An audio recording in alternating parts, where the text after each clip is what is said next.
Naquele tempo, os discípulos de João aproximaram-se de Jesus e perguntaram: por que razão nós e os fariseus praticamos jejuns, mas os teus discípulos não?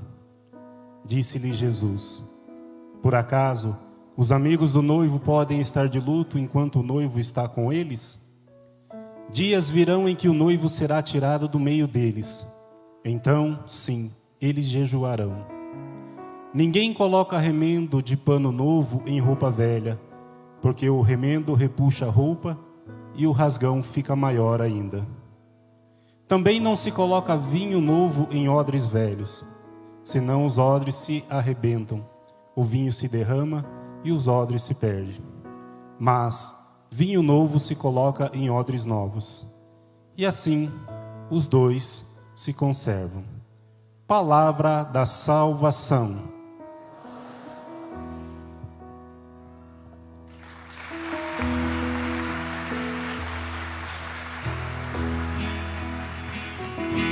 Senhor, anunciará a paz para o seu povo, para o seu povo.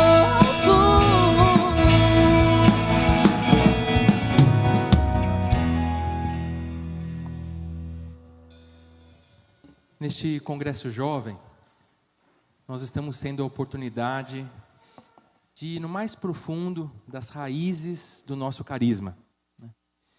O carisma é um dom de Deus, é um presente que foi dado por Deus, e cada um de nós está sendo convidado a voltar à fonte, voltar às origens, perceber a originalidade desse grande presente que Deus deu aos nossos fundadores, o Padre Antonello, o Padre Henrique, a Maria Paula, os primeiros irmãos da aliança, os primeiros companheiros, e que Deus está depositando no nosso coração. Mas o carisma da aliança é só uma expressão, é só um rosto de Jesus que se revela à humanidade. Tanto que nos escritos dos nossos fundadores, há uma frase que marca a nossa vida: seja o Evangelho a vossa única regra de vida. Viver o carisma da aliança nada mais é do que mergulhar no Evangelho de nosso Senhor Jesus Cristo. Entrar no coração de Jesus é aprofundar a nossa fé, é perceber a grande riqueza, o legado espiritual que nós recebemos, não só agora, como testamento espiritual, como herança dos nossos fundadores, mas todo o legado espiritual, o testamento espiritual que nós recebemos desde o início do cristianismo. Eu gosto de pensar que o sangue que aqueles mártires derramaram no início do cristianismo, quando eram comidos pelas feras, quando eram perseguidos pelos imperadores russos, pelos imperadores romanos, quando eram mortos pelos soldados, quando eram perseguidos pelas pessoas, eu gosto de pensar que aquele sangue que eles derramaram e que se tornou semente de novos cristãos, é o mesmo sangue que corre nas minhas veias. Não é um sangue diferente.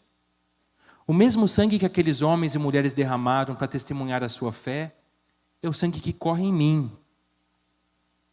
O mesmo impulso que aqueles homens e mulheres, na idade medieval, na época dos grandes descobrimentos, que viajaram o mundo todo nas caravelas, para levar o nome de Cristo, para anunciar a salvação, é o mesmo desejo que está no meu coração. Isso é nosso. Isso é uma herança espiritual que nos foi dada. E de forma especial, no nosso carisma. É um dom que nos foi dado. O que é uma herança? É difícil falar de herança enquanto ainda o dono da herança está vivo, Porque a gente só recebe herança depois que a pessoa partiu. Um pai deixa herança para os filhos depois que ele foi para o céu.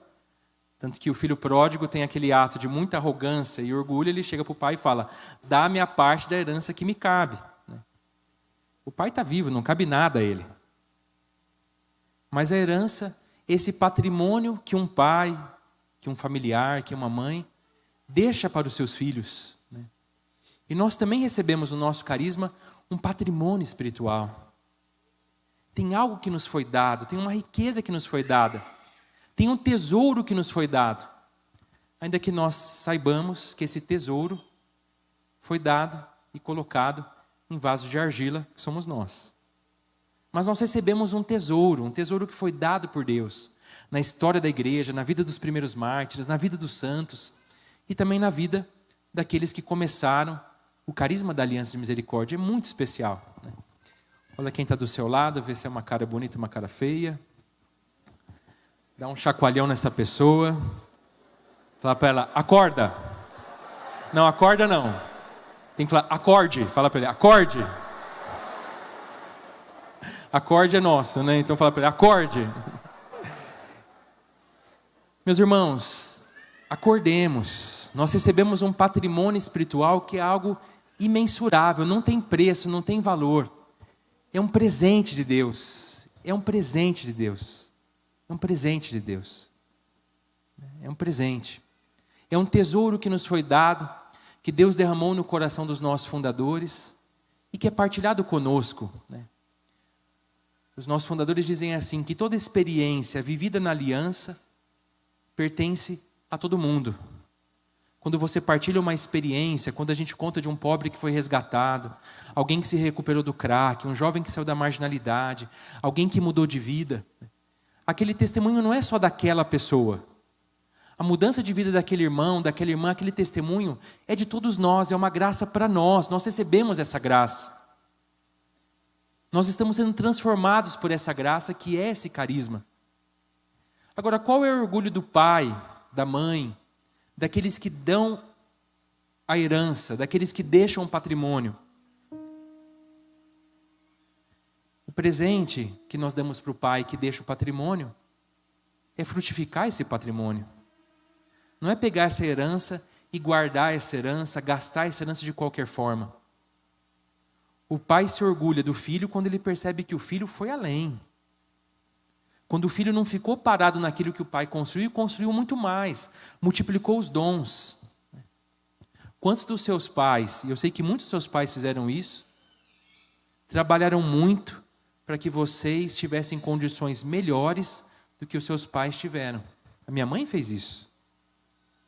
Minha mãe não tem o primário, mas sempre trabalhou e fez questão que eu estudasse, porque a minha mãe sempre me quis melhor, que eu tivesse condições melhores de vida. E assim também na herança espiritual que nós recebemos. Eu não posso pegar um tesouro desse e jogar aos porcos. Eu não posso pegar um tesouro desse, um tesouro espiritual tão grande e colocar guardado, ou colocar na biblioteca como se fosse um livro bonito, o sonho de Deus.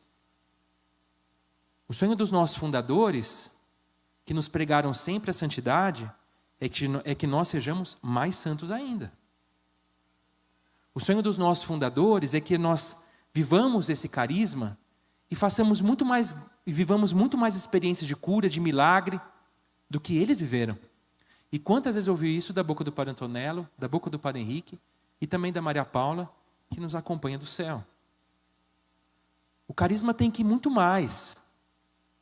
O Padre Henrique sempre disse, vocês vão chegar em lugares que eu nunca cheguei.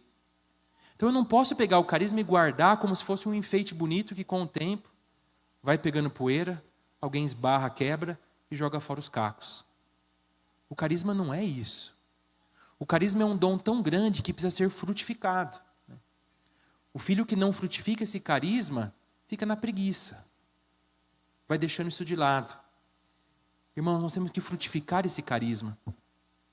Por que conhecer o nosso legado espiritual? Por que conhecer essa herança espiritual é tão importante? Porque eu tenho que saber aonde os meus pés estão fincados. Olha os seus pés, descruza as pernas, olha os seus pés, bate os seus pés, bate mais forte, bate mais forte, bate mais forte. Tá bom. Você precisa saber aonde você está colocando os seus pés. Você precisa saber aonde os seus pés estão fincados, onde os seus pés estão apoiados. Os seus pés não podem estar apoiados em areia movediça, que você afunda, em pântano, que é fedido e se afunda, em terreno escorregadio, em pedra escorregadia cheia de lodo que você escorrega e machuca. Os seus pés têm que estar fincados, têm que estar colocados, fixados na rocha sólida que é a mensagem cristã e que é o carisma. Eu preciso saber onde os meus pés estão. Onde o carisma me convida a ir. O carisma não me convida a ser como todo mundo. A morrer, como está escrito ali, como uma fotocópia. O carisma me convida a ser original na busca da santidade. A ser original no desejo de Deus. Esses dias eu conversava com a irmã Meire, nem sei se ela está aqui na missa. A irmã Meire me dizia, de um sonho que ela tem, de poder voltar às ruas, A irmã Meire morou 1 ano nas ruas, E ela sonha de voltar nas ruas, de fazer essa experiência, A vida da presidência é muito dedicada a coisas burocráticas, E ela ficava feliz porque eu via a irmã Meire falando com alegria e com lágrimas nos olhos, Do desejo de voltar para as ruas, de ter contato com os pobres, de poder estar livre no meio das pessoas, Ela me contava, falou, olha, esses dias foi interessante. Ela falou, um casal me ligou e eles querem ir junto para as ruas. Um casal, recém-casado, querem ir para as ruas comigo. Querem dar 1 ano da vida deles para Deus, nessa ousadia de poder evangelizar, ou seja, não estão presos a nada. Querem ser de Deus, vão um dia ter filhos, vão realizar, mas nesse momento querem ser de Deus, querem viver a originalidade do carisma que não tem barreira, que não tem limites. Só tem limite para o pecado. Mas que querem buscar a santidade a todo custo. Isso é maravilhoso, essa liberdade do carisma, ou seja, eu sei aonde os meus pés estão, eu sei aonde eu estou caminhando, eu sei aonde esse carisma vai me levar. Esse carisma não é para me levar ao pecado, não é para me levar a uma vida perdida, ao contrário, esse carisma é para me resgatar dessa vida perdida e me trazer para a santidade. Ou seja, eu sei aonde os meus pés estão. E eu pergunto para vocês, vocês sabem onde estão os pés de vocês? Bate de novo seus pés. Tá bom. Meus irmãos, saibam aonde vocês estão colocando e fixando os pés de vocês. Saibam o carisma que vocês estão colocando os pés de vocês.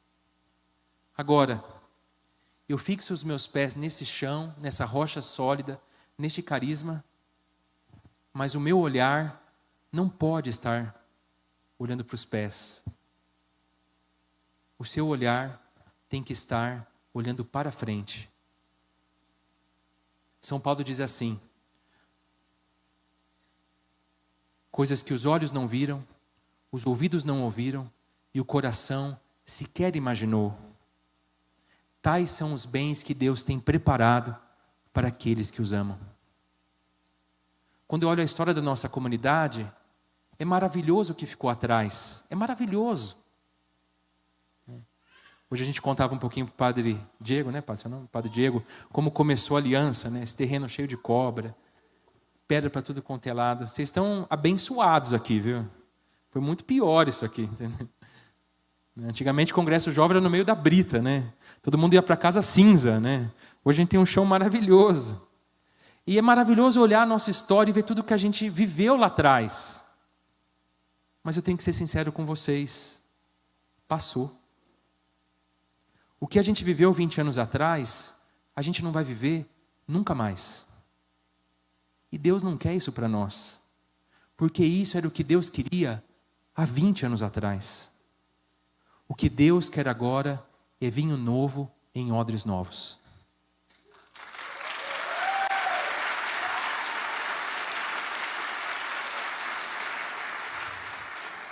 O que Deus quer agora de nós é algo novo. O que Deus quer de nós é algo que a gente ainda não viveu, é algo que a gente não pensou, é algo que a gente ainda não sonhou. Deus não quer o que ficou atrás, foi maravilhoso o que foi atrás. E é importante saber tudo aquilo que a gente viveu atrás. Mas Deus quer coisas novas. E fala o Evangelho que o homem bom tira boas coisas do tesouro do seu coração. A mulher boa também, não é só o homem. A mulher com bom coração tira coisas boas do tesouro do seu coração. Meus irmãos, Deus quer algo novo. O que ficou para trás, ficou atrás. Eu sei onde estão meus pés, mas o meu olhar tem que estar na frente. O meu olhar tem que continuamente olhar à frente, sabendo onde eu piso, mas o meu olhar tem que estar para frente, na direção que Deus mostra, do jeito que Ele quer, como Ele quer, do jeito que Ele mostrar. Tem uma frase de São Maximiliano Kolbe, aquele padre polonês, preso numa cela em Auschwitz e Birkenau, que doou a sua vida para que um pai de família não fosse morto, que estava preso numa cela e que morreu ali naquele trágico drama dos campos de concentração nazistas. E é um drama aquilo que aconteceu, é terrível aquilo. E o padre Maximiliano olhava para aquela cela e continuava a repetir uma frase da sua juventude: o meu olhar está continuamente voltado para novos horizontes. Vamos repetir juntos? Eu digo, vocês vão repetindo. O meu olhar está continuamente voltado para novos horizontes. O meu olhar não pode estar fixado no meu umbigo. O meu olhar não pode nem estar fixado em mim mesmo. O meu olhar tem que estar na direção que Deus mostra. E o que Deus pede para você agora? O que Deus pede na sua vida nesse momento? O que Deus pede para você agora? Tem algo novo que Deus pede para nós. Eu estou clamando para entender o que é esse novo. Mas tem algo novo que Deus pede. As experiências do passado são maravilhosas, e quando eu vejo tudo que a gente vê, eu falo: Senhor, obrigado, mas eu quero mais. Eu quero mais. Eu quero algo novo. O meu olhar tem que estar voltado à frente, não pode estar olhando para baixo, e muito menos olhando para trás. Lembrem-se da destruição de Sodoma e Gomorra. Quem olhou para trás virou uma estátua de sal. Não olhem mais para trás, olhem para frente. Olhem para frente. O que ficou para trás, ficou para trás. Tem de ficar lamentando: porque aquele namoro que eu tinha era tão bom. Porque aquele tempo que eu vivi na formação era tão bom. Passou! Não tem mais, acabou. Olha para frente. Qual é o projeto de Deus para você na frente? Com toda a alegria que ficou do passado, com toda a força que veio daquele experiência de sofrimento, de cruz, mas passou. O meu olhar está continuamente voltado para novos horizontes. Quem está anotando isso, anota essa frase. Eu queria que vocês saíssem hoje dessa missa com essa frase. Pode também anotar no celular. O meu olhar está continuamente voltado para novos horizontes. O meu olhar está continuamente voltado para novos horizontes. Eu pergunto para vocês: onde estão os nossos pés? Onde estão nossos pés? Não, eu sei que estão aí. Não precisa bater. Onde estão os nossos pés? No carisma. Vamos responder: no. Os nossos pés têm que estar fixados no carisma. Não se esqueçam disso. Mas os nossos olhos estão voltados para onde? Para novos? Está fraco. Para novos? E o seu coração? Vê se está batendo. Tá, né? Senão a gente chama alguém para ajudar.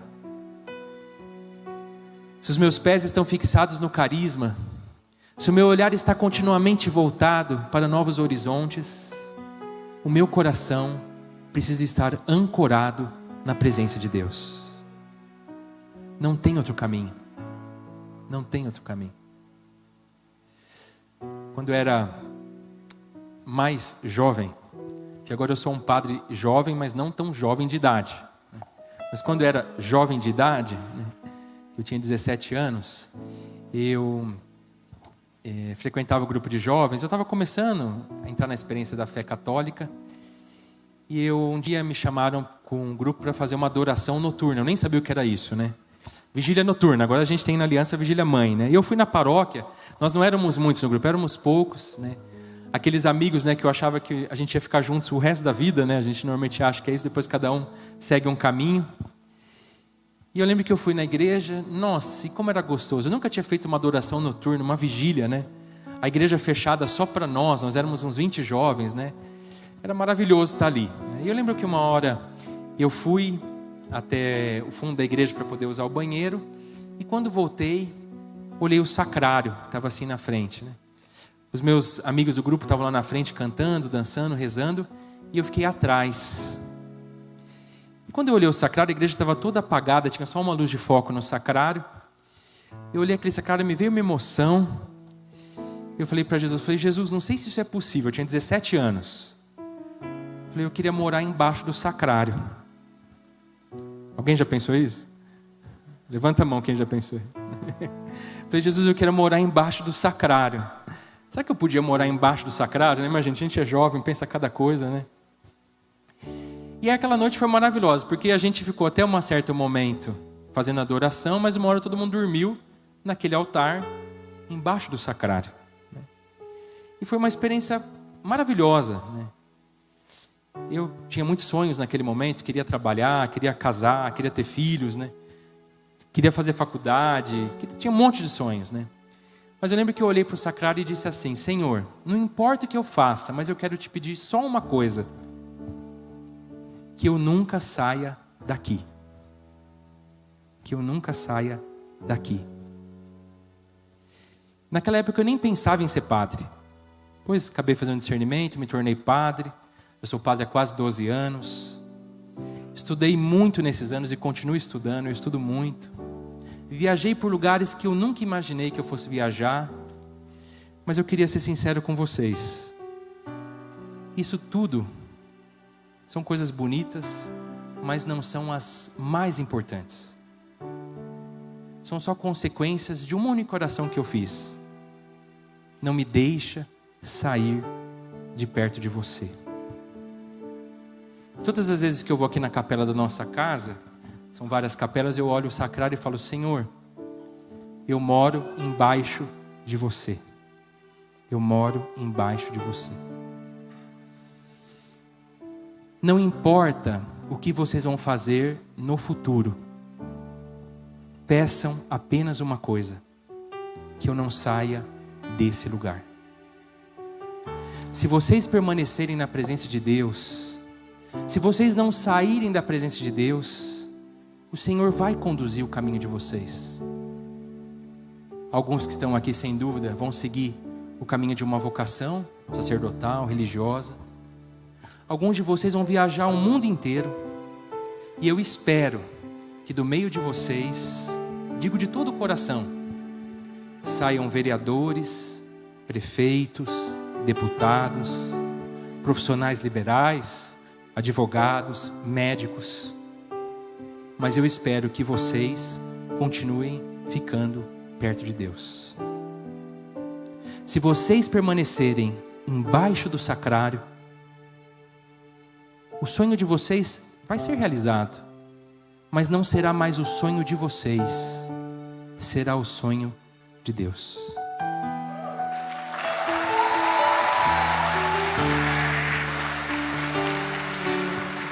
Uma coisa vou pedir, deixa ficar neste lugar todos os dias da minha vida. Uma coisa vou pedir, deixa eu ficar neste lugar todos os dias da minha vida. Uma coisa vou pedir, deixa eu ficar neste lugar todos os dias da minha vida. Peçam somente isso. Meus irmãos, os pés estão aonde? O olhar para novos e o coração em Deus. Ancorem o coração de vocês em Deus. Não saiam da presença dEle. Morem embaixo do sacrário. Esse é o nosso lugar. Se você estiver ali junto de Deus, Ele mesmo vai te conduzir. Mas peça isso, uma única coisa: que eu nunca saia da presença de Deus. Essa é para mim a maior riqueza do nosso carisma. Nós evangelizamos os pobres, nós vamos nas favelas, nós vamos nas ruas, nós encontramos as garotas de programa, nós andamos o mundo inteiro, e que bom que nós vamos, mas nós voltamos para Deus, nós voltamos para a capela. É na capela que tudo começa, é na capela que tudo termina. Não se esqueçam disso. Nós podemos fazer tudo o que for possível. Não saiam da capela, não saiam da igreja. Quantos de vocês, meus irmãos, talvez nas suas cidades, Jesus está lá na capela do Santíssimo da sua paróquia, esperando você, está ali só esperando a sua visita. Voltemos todos a Deus, voltemos a Deus, e só peçamos isso.